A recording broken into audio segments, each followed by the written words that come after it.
Part 1 The Desiring Machines. Chapter 1 Desiring Production. It is at work everywhere, functioning smoothly at times. At other times it fits and starts. It breathes, it heats, it eats. It shits and fucks. What a mistake to have ever said the id. Everywhere it is machines, real ones, not figurative ones. Machines driving other machines. Machines being driven by other machines, with all the necessary couplings and connections. An organ machine is plugged into an energy source machine. The one produces a flow that the other interrupts. The breast is a machine that produces milk, and the mouth machine coupled to it. The mouth of the anorexic wavers between several functions. Its possessor is uncertain as to whether it is an eating machine, an anal machine, a talking machine, or a breathing machine. Parentheses, asthma attack, close parentheses. Hence we are all handymen, each with his little machines.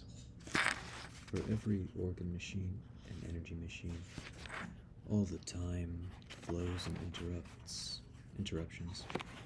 Judge Schraber has sunbeams in his ass, a solar anus, and rest assured that it works. Judge Schraber feels something, produces something, and is capable of explaining the process theoretically. Something is produced, the effects of a machine, not mere metaphors. A schizophrenic out for a walk is a better model than a neurotic lying on the analyst's couch. A breath of fresh air, a relationship with the outside world. Lenz's stroll, for example, as reconstructed by Buchner.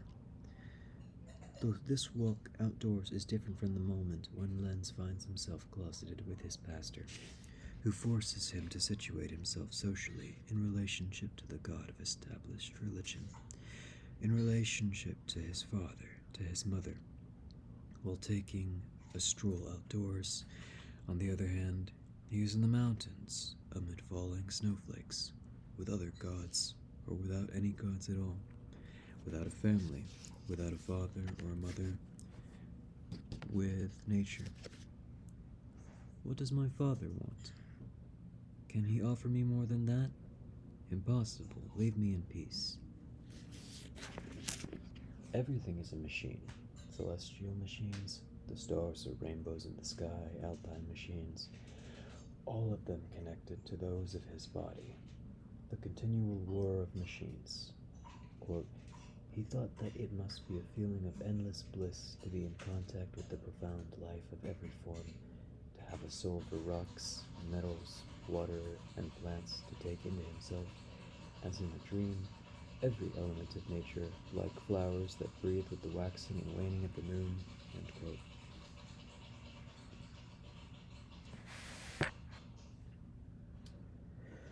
To be a chlorophyll or photosynthesis machine, or at least slip his body into such machines as one part among the others. Lenz has projected himself back to a time before the man-nature dichotomy, before all the coordinates based on this fundamental dichotomy have been laid down. He does not live nature as nature, but as a process of production. There is no such thing as either man or nature now, only a process that produces the one within the other and couples the machines together. Producing machines, desiring machines, everywhere, schizophrenic machines, all of species life. The self and the non-self, outside and inside, no longer have any meaning whatsoever.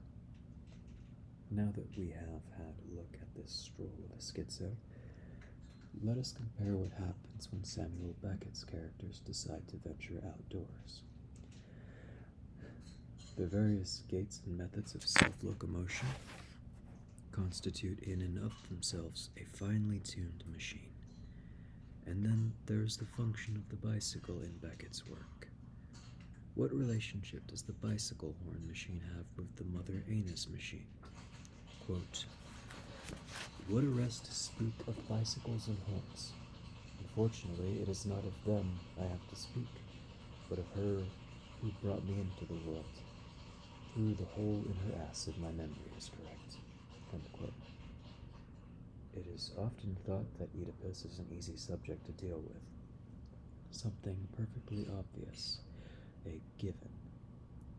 That is there from the very beginning. But that is not so at all. Oedipus presupposes a fantastic repression of desiring machines. And why are they repressed? To what end? Is it really necessary or desirable to submit to such repression? And what means are to be used to accomplish this? What ought to go inside the Oedipal triangle? What sort of thing is required to construct it? Are a bicycle horn and my mother's ass sufficient to do the job? Aren't there more important questions than these? However, given a certain effect, what machine is capable of producing it? And given a certain machine, what can it be used for? Can we possibly guess, for instance, what a knife rest is used for if all we are given is a geometrical description of it? Or yet another example. On being confronted with a complete machine made up of 6 stones in the right-hand pocket of my coat, parentheses, the pocket that serves as the source of the stones, close parentheses, 5 stones in the right-hand pocket of my trousers, and 5 in the left-hand pocket, parentheses, transmission pocket. The remaining pocket of my coat receiving the stones that have already been handled.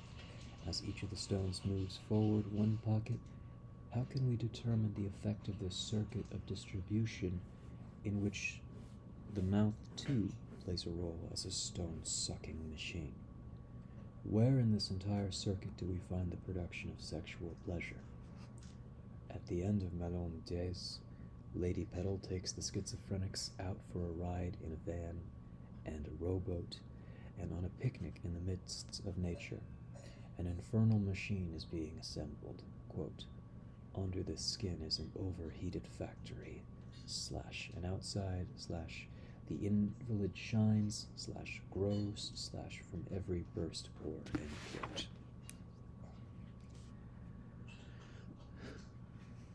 This does not mean that we are attempting to make nature one of the poles of schizophrenia. What the schizophrenic experiences, both as an individual and as a member of the human species, is not at all any one specific aspect of nature, but nature as a process of production. What do we mean here by process? It is probable that at a certain level, nature and industry are 2 separate and distinct things. From one point of view, industry is the opposite of nature. From another, industry extracts its raw materials from nature. From yet another, it returns its refuse to nature, and so on.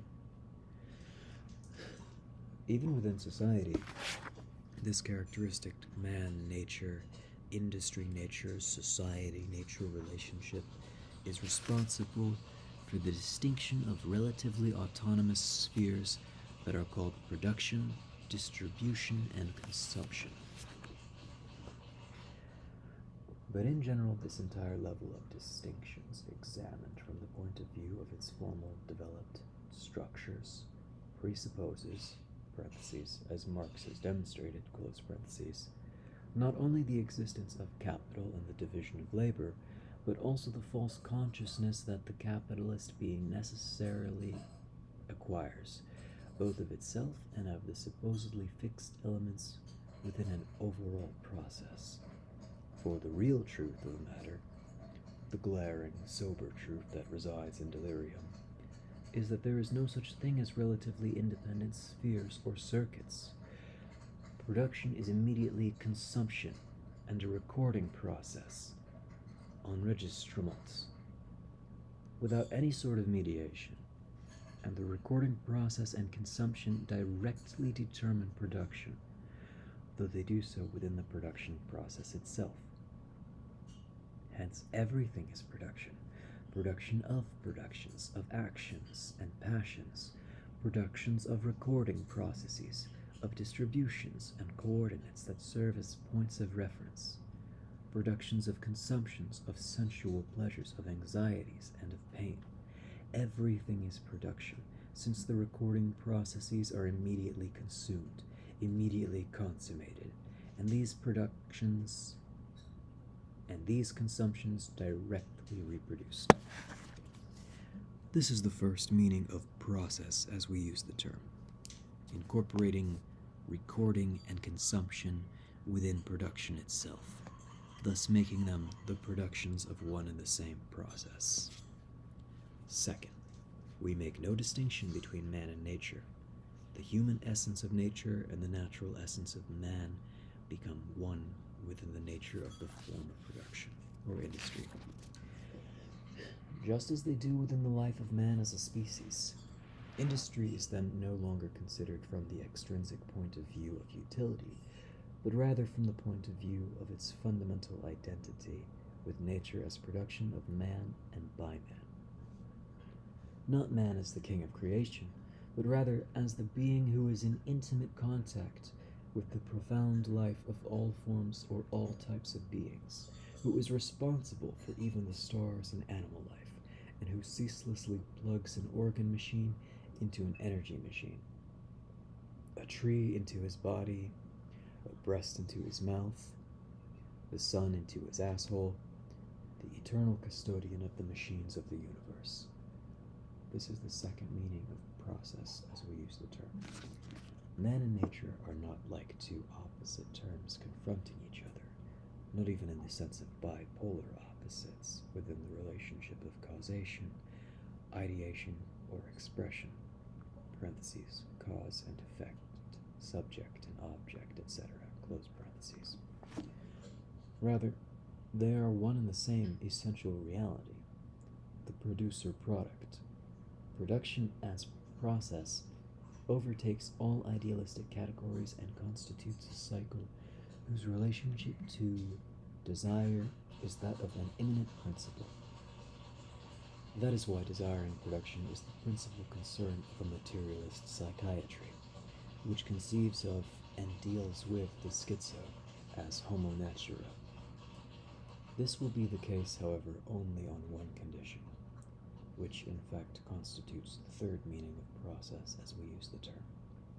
It must not be viewed as a goal or an end in itself, nor must it be confused with an infinite perpetuation of itself, putting an end to the process or prolonging it indefinitely, which, strictly speaking, is tantamount to ending it abruptly and prematurely, is what creates the artificial schizophrenic found in mental institutions, a limp rag forced into autistic behavior, produced as an entirely separate and independent real entity.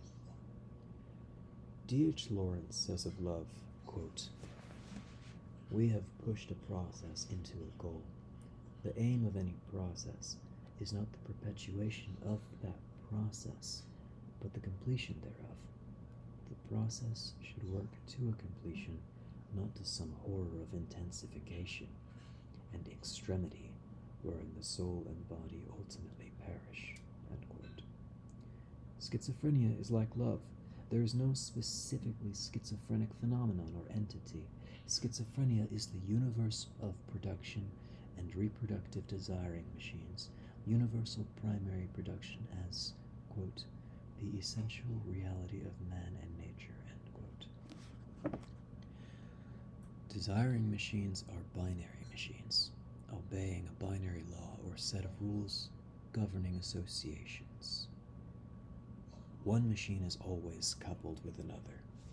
The productive synthesis, the production of productions, is inherently connective in nature, and then this is because there is always a flow-producing machine and another machine connected to it that interrupts or draws off part of the flow, the breast, the mouth.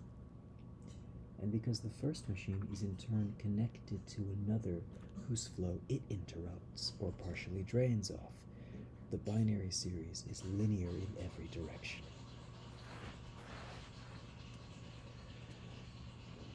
Desire constantly couples continuous flows and partial objects that are by nature fragmentary and fragmented. Desire causes the current to flow, itself flows in turn, and breaks the flow. Quote, "I love everything that flows, even the menstrual flow that carries away the seed unfecund, end quote. Amniotic fluids spilling out of the sac and kidney stones, flowing hair, a flow of spittle, a flow of sperm, shit, or urine, that are produced by partial objects and constantly cut off by another. Partial objects, which in turn produce flows interrupted by other partial objects. Every object presupposes the continuity of a flow. Every flow, the fragmentation of the object. Doubtless each organ machine interprets the entire world from the perspective of its own flux, from the point of view of the energy that flows from it. The eye interrupts everything, speaking, understanding, shitting, fucking in terms of seeing, but a connection with another machine is always established along a transverse path, so that one machine interrupts the current of the other or sees its own current interruption. Hence, the coupling that takes place within the partial object flow, connective synthesis, also has another form, product producing. Producing is always something grafted onto the product, and for that reason, desiring production is production of production, just as every machine is a machine connected to another machine. We cannot accept the idealist category of expression as a satisfactory or sufficient explanation of this phenomenon.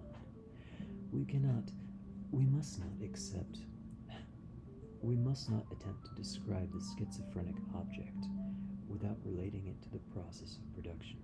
The cahiers de la brute are a striking confirmation of this principle, since by taking such an approach, they deny that there is any such thing as a specific identifiable schizophrenic entity.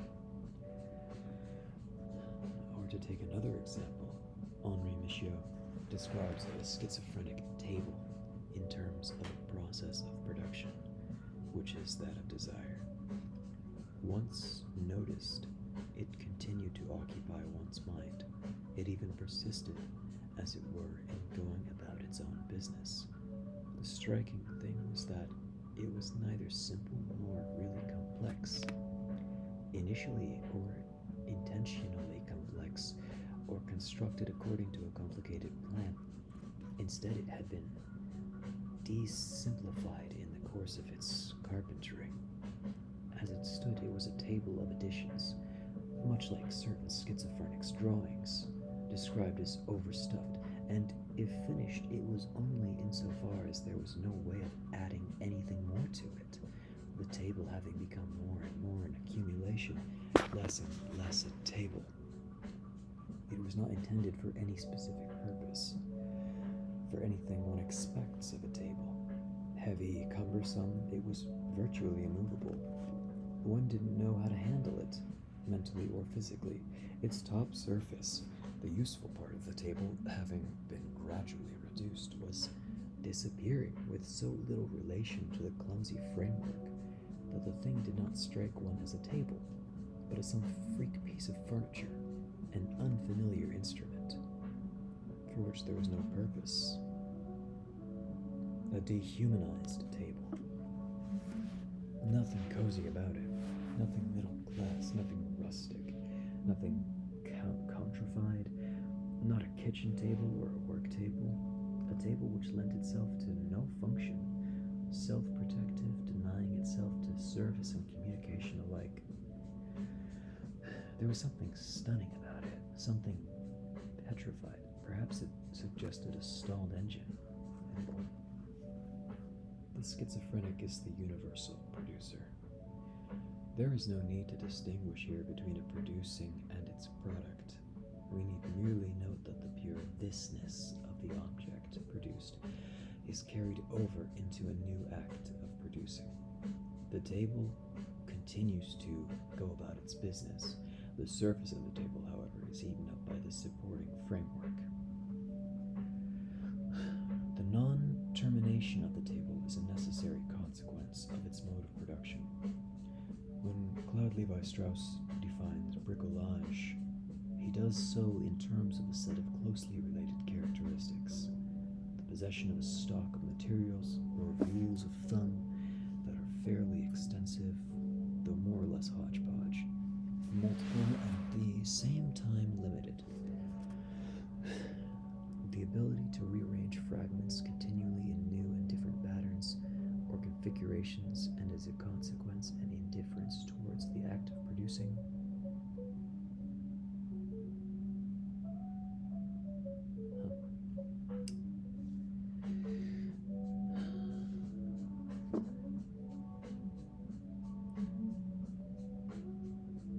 And towards the product, toward the set of instruments to be used, and toward the overall result to be achieved. The satisfaction the handyman experiences when he plugs something into an electric socket or diverts a stream of water can scarcely be explained in terms of playing mommy and daddy, or by the pleasure of violating a taboo. The rule of continually producing production, of grafting producing onto the product, is a characteristic of desiring machines, or of primary production. The Production of Production, a painting by Richard Linder, quote, boy with machine, quote, shows a huge, pudgy, bloated boy working out his little desiring machines after having hooked it up to a vast technical social machine, which, as we shall see, is what even the very young child does. Producing a producing product identity. It is the identity that constitutes a third term in the linear series. An enormous, undifferentiated object. Everything stops dead for a moment, everything freezes in place, and then the whole process will begin all over again.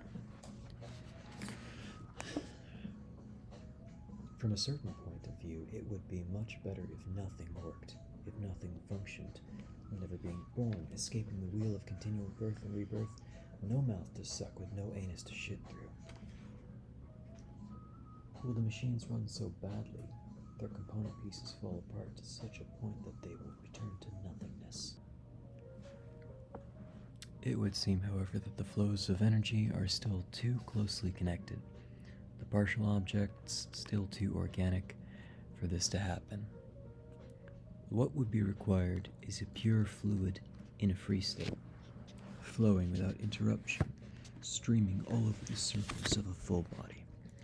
Desiring machines make us an organism, but at the very heart of this production, within the very production of this production, the body suffers from being organized in this way, from not having some other sort of organization, or no organization at all. Quote, an incomprehensible, absolutely rigid stasis, quote, in the very midst of process as a third stage. No mouth, no tongue, no teeth, no larynx, no esophagus, no belly, no anus. The autonomous stop dead and set free the unorganized mass they once served to articulate. The full body without organs is the unproductive, the sterile, the unengendered, the unconsumable, the unconsumable. Antonin Artaud discovered this one day, finding himself with no shape or form whatsoever, right there where he was at that moment. The death instinct. That is its name, and death is not without a model. For desire desires death also, because the full body of death is its motor, just as it desires life, because the organs of life are the working machine. We shall not inquire how all this fits together so that the machine will run. The question itself is the result of a process of abstraction. Desiring machines work only when they break down, and by continually breaking down. Judge Schraber lived for a long time without a stomach, without intestines, without lungs, with a torn esophagus, without a bladder, and with shattered ribs. He used sometimes to swallow part of his own larynx with his food, etc. The body without organs is non-productive. Nonetheless, It is produced at a certain place and a certain time in the connective synthesis as the identity of producing and the product. The schizophrenic table is a body without organs. The body without organs is not the proof of an original nothingness, nor is it what remains of a lost totality. Above all, it is not a projection. It has nothing whatsoever to do with the body itself, or with an image of the body. It is the body without an image. This imageless, organless body, the non-productive, exists right there, where it is produced in the third stage of the binary linear series. It is perpetually reinserted into the process of production. The catatonic body is produced in the water of the hydrotherapy tub. The full body without organs belongs to the realm of anti-production.